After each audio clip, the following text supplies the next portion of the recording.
On April 5th, 1941, around 8 p.m., Missouri resident Reverend William Huffman answered a telephone call that would change his life forever.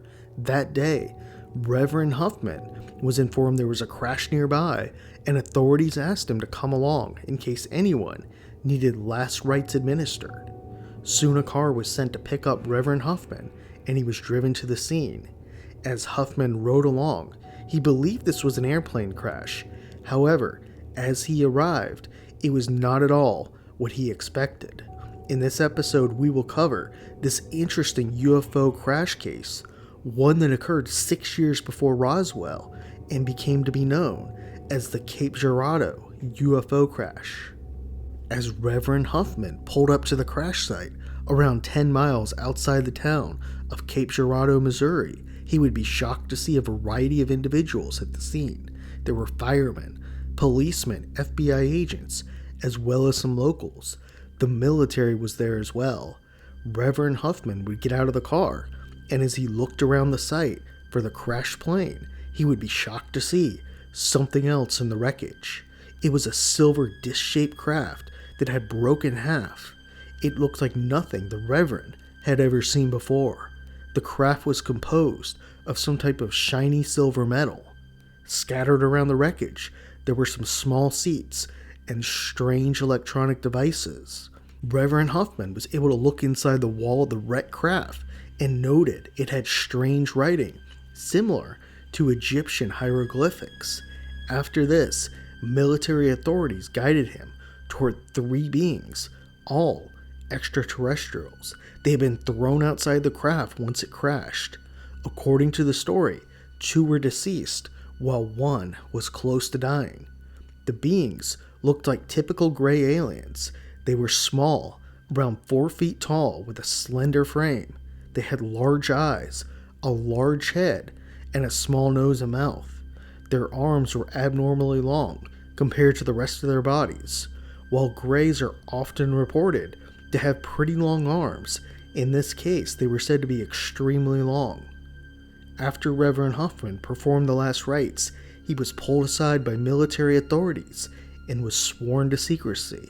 At this time, the military had taken full control of the scene, and many other authorities, such as police and firemen, appeared to be getting kicked out. The Reverend was then driven home and reminded once again to keep the matter private. Reverend Huffman was too shaken, though, by what he had seen and felt obliged to tell his family.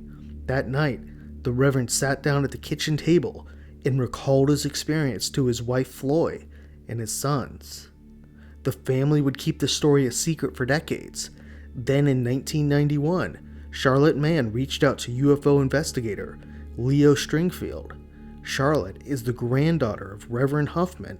In speaking with Stringfield, and also in later interviews, Charlotte recalled her father having a photo of the event. She said she saw it growing up and recalled it was a picture of a little alien being held up under the armpits by 2 men on each side. Charlotte recalls that what stood out to her in the photo was the being's arms were so long and also the eyes. Interestingly, the 2 men holding up the being were non-military men wearing white shirts and brown pants. Charlotte says the men arrived before the military came and the locals snapped the photo. According to Charlotte, a few weeks after the incident, one of the locals dropped off the photo to Reverend Huffman as the military had been going around threatening everyone. It is believed the photo was taken by local resident Garland D. Frauenberger. In the early 1980s, Charlotte's grandmother, Floy Huffman, became ill with cancer.